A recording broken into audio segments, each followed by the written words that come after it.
best horror thriller movies ngayong 2025 na posible kayong matakot and kabahan. Simulan natin sa Companion. Isa to sa mga time na mas kumampi ako sa mga AI and robots kaysa sa mga tao. Susundan natin dito ang isang babae na sasama sa boyfriend niya sa bahay ng kaibigan nito. Sa pagdating nila dito, ang masaya sanang nilang bakasyon ay mauuwi nga sa takot nang may aksidente nga siyang magawa.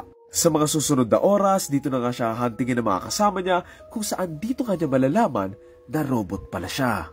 Next, Bring Her Back. Isang magkapatid ang nawalan ng mga magulang, kaya naman dito nga sila ampunin ng isang nanay at isasama sa bahay nito kasama ang anak nitong lalaki. Pagdating nila, dito nga sila magsisimulang matakot nang may mga kakaibang mangyari kasama sila kung saan kakailanganin nga nilang isa't isa para makaligtas. Sobrang inabangan ko lumitaw si Andy sa dulo, pero wala eh. Next, Drop. Sundan natin dito ang isang babae na makikipag-date sa isang sosyal na restaurant. Yun nga lang, ang masaya sana nilang knowing each other ay mauuwi nga sa takot at kaba nang may mag-text nga doon sa nanay kung saan kailangan daw niyang itegi yung kadate niya.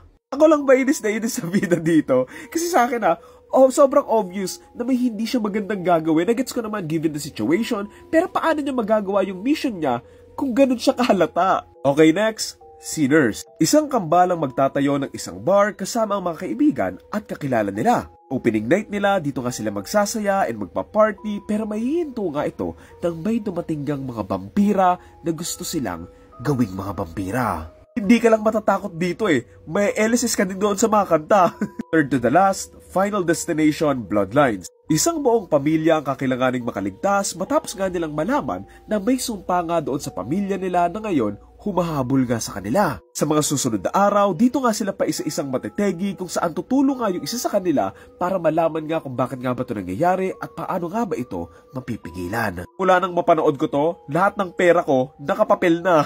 Next, The Monkey. Isang kambalang magkakahiwalay at magkakaaway matapos ng masira yung pamilya nila dahil sa isang laro ang unggoy. Sa paglaki nila, dito na nga ito ulit lilitaw kung saan maraming ang tao yung madadamay dito, kaya naman a-action nga yung isa sa kanila para pigilan ito bago nga maubos ang lahat ng tao doon sa lugar nila. Kung naghahanap kayo ng horror thriller na may pagka-comedy, then ito yung panoorin nyo. Medyo natawa ko dito doon sa sinabi nga nung kakambal niya na, tinegi mo yung nanay ko. Tapos sabi nung kakambal niya, nanay ko din yun eh. Sabi niya, ay oo nga no.